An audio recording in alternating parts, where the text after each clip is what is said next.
Olá pessoal, eu sou Natuxa, sou professora de História do Colégio Pequeno Príncipe, das turmas de ensino médio e de pré-vestibular.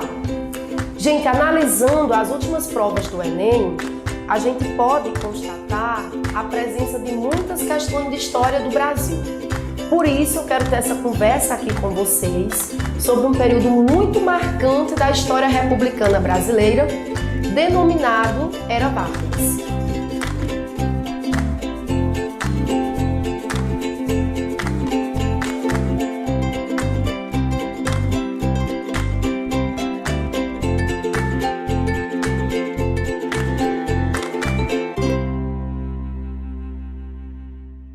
Bom, muito provavelmente, gente, Getúlio Vargas, ele tenha sido o personagem político mais expressivo da história republicana brasileira.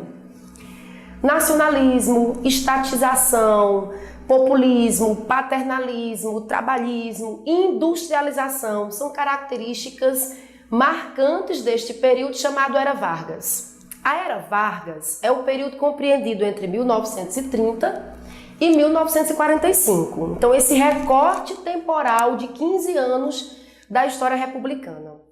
Começa em 1930 com o golpe deflagrado por Getúlio Vargas, que interrompeu a República Oligárquica, muito conhecido como República do Café com Leite. E vai até 1945, estende-se até 1945, com a renúncia de Getúlio Vargas, intrinsecamente relacionada com a participação do Brasil na Segunda Guerra Mundial e a derrota do eixo das potências nazifascistas. Nessa perspectiva, compreenda que a Era Vargas ela está dividida em 3 fases. Então é imprescindível que você analise cada uma das fases da Era Vargas. A primeira fase é o chamado governo provisório. Essa primeira fase, ela se estende de 1930 até 1934. A segunda fase é o chamado governo constitucional. Compreende de 1934 a 1937. E a terceira e última fase da Era Vargas é o chamado Estado Novo, é a ditadura de Getúlio Vargas de 1937 até 1945. Bom, antes de nós falarmos sobre a Era Vargas, as 3 fases, eu gostaria de comentar com vocês sobre o contexto de ascensão de Vargas, os anos 30. Percebemos nessa perspectiva que os anos 30 eles vão ser marcados pela grande recessão econômica. E essa recessão econômica que o Brasil passa nos anos 30 é corolário da crise de 29, da superprodução que resultou numa queda de cerca de 35% das exportações de café no Brasil. Logo, nós temos uma crise econômica e essa crise econômica ela atinge também a política, então uma crise econômica e política. Em 1930 ocorre a desestruturação das bases sociopolíticas do regime da Primeira República, da República do Café com Leite. Aí nesse contexto vai acontecer um desentendimento entre as elites de Minas e de São Paulo para a indicação do presidente que iria suceder o Washington Luiz, que foi o último presidente da República do Café com Leite. São Paulo queria indicar Júlio Prestes e Minas Gerais queria indicar Antônio Carlos Ribeiro de Andrade, que era o governador do estado de Minas Gerais. Nessa perspectiva, prevaleceu a vontade de São Paulo e Minas Gerais rompe com São Paulo e forma a Aliança Liberal.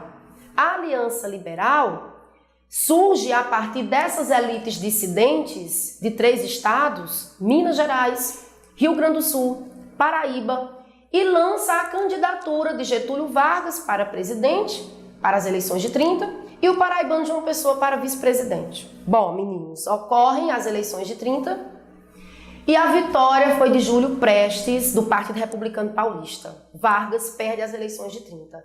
Mas com o assassinato de João Pessoa, Getúlio Vargas dá o golpe de 30 com o apoio dos tenentes, que era um movimento organizado por jovens oficiais das Forças Armadas Brasileiras contra a República Oligárquica, que defendia uma série de reformas na República, como o voto secreto, a justiça eleitoral, a obrigatoriedade do ensino público no Brasil. E aí Vargas, com o apoio dos tenentes e de alguns setores urbanos, deflagra o golpe de 30, iniciando o governo provisório. Aí nós temos a primeira fase da era Vargas, chamada governo provisório, que, como eu falei anteriormente, se estenderá até 1934. No governo provisório, Vargas ainda não é um ditador, não é uma ditadura, mas nós conseguimos perceber muitas medidas autoritárias e centralizadoras. Como, por exemplo, Vargas vai dissolver a Constituição Federal de 1891. Vargas vai fechar o Congresso Nacional. E algo muito importante que a gente deve lembrar nesse momento é que Vargas ele promove a extinção do cargo de governador e cria o cargo de interventor. O que significa a criação do cargo de interventor? Uma medida autoritária, uma medida centralizadora de controle do poder por parte de Getúlio Vargas e também uma estratégia utilizada por Vargas para a desestruturação das bases oligárquicas, uma vez que, na prática, os governadores dos estados eram as elites, eram os coronéis, tá? Bom, nem todos os grupos sociais vão aceitar essas medidas autoritárias impostas por Getúlio Vargas no governo provisório. Aí eu chamo a atenção de vocês para algo muito marcante que já caiu muito no Enem. A Revolução Constitucionalista de 1932, também chamada de Revolução Paulista. Essa revolução é muito conhecida pelo slogan MMDC, em virtude da morte dos 4 estudantes, Martins, Miragaia, Drauzio Camargo. Essa revolução ela foi organizada pelas elites de São Paulo contra o governo de Getúlio Vargas. As elites de São Paulo mobilizaram-se, fizeram campanhas, mobilizaram a indústria bélica contra o governo de Vargas e com 2 objetivos precípios, que seria a convocação de uma nova Assembleia Constituinte para elaborar uma Constituição para o Brasil e um interventor paulista para São Paulo, uma vez que Vargas teria nomeado um interventor nordestino. Vargas, muito habilidoso, consegue sufocar a Revolução Constitucionalista e mesmo assim atende às exigências do Estado mais rico da Federação Brasileira para não se indispor ainda mais com as elites paulistas. Vargas elabora a Constituição de 34, é eleito de maneira indireta em 1934 e a partir de então inicia-se o segundo período da era Vargas com as eleições indiretas, pós-promulgação da Constituição de 34, que é, no caso, a segunda fase denominada de governo constitucional. Bom, é muito importante que a gente analise um pouco as principais características desta Constituição promulgada em 34, é a terceira Constituição da história do Brasil, e é uma Constituição que institucionaliza muitos direitos que marcaram o ordenamento jurídico brasileiro, como, por exemplo, o sufrágio feminino. É na Constituição de 34 que vai ser institucionalizado o voto feminino, o voto secreto, antes o voto era aberto, a criação da justiça eleitoral para combater as fraudes que garantiam a perpetuação no poder das elites oligárquicas de Minas e de São Paulo. É nessa Constituição que nós vamos ter a institucionalização dos importantes direitos trabalhistas e dentro dessa perspectiva, o movimento operário ele deixa de ser casa de polícia, como era antes da ascensão de Getúlio Vargas. É nessa Constituição que nós vamos ter o nacionalismo, a proteção da riqueza nacional. Vai ser nessa Constituição que o ensino público primário passa a ser obrigatório, passa a ser função do Estado.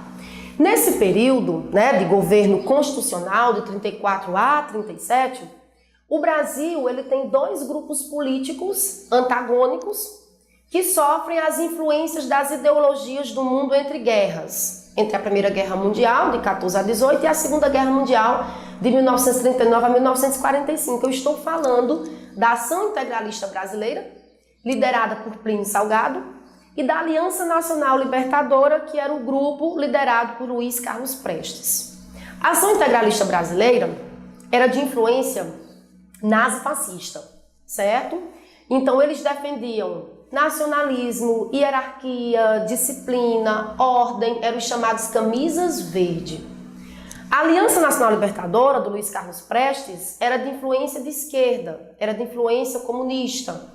Eles já defendiam ideias como a reforma agrária, a estatização da economia, o não pagamento da dívida externa. Muito importante a gente analisar que a Aliança Nacional Libertadora deflagrou uma intentona em 35 denominada Intentona Comunista. A Intentona Comunista foi um levante armado que tinha o objetivo de derrubar o governo de Vargas, mas esse levante armado, ele não tinha força suficiente. A Intentona, ela foi deflagrada em 3 regiões do país. Foi um movimento de pouca mobilização, enfraquecido, né, sem muita estruturação. Foi um movimento ocorrido nas regiões do Rio de Janeiro, de Natal, de Recife. Vargas, de maneira muito habilidosa, utilizou essa Intentona Comunista, esse levante armado, como pretexto para radicalizar o regime, criando um plano chamado Plano Cohen, que foi criado pelo Serviço Secreto do Exército Brasileiro, justificando o golpe de Estado de 37. A justificativa do Plano Cohen era: o Brasil sofre ameaça do perigo comunista. E aí, com essa justificativa, faltando alguns meses para terminar o mandato de Vargas, Vargas dá o golpe de Estado de 37, criando assim o Estado Novo, que é a ditadura de Getúlio Vargas. São os anos de ditadura varguista.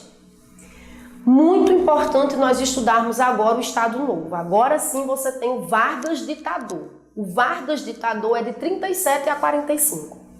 Vargas, ele vai suspender os partidos políticos, ele vai suspender as eleições, então não existe mais pluripartidarismo, não existe mais eleições, e ele vai outorgar a Constituição de 37, que é uma Constituição inspirada na da Polônia, no corporativismo do fascismo italiano, por isso ela é muito conhecida como a polaca. Então, gente, nós temos uma ditadura, o Estado Novo.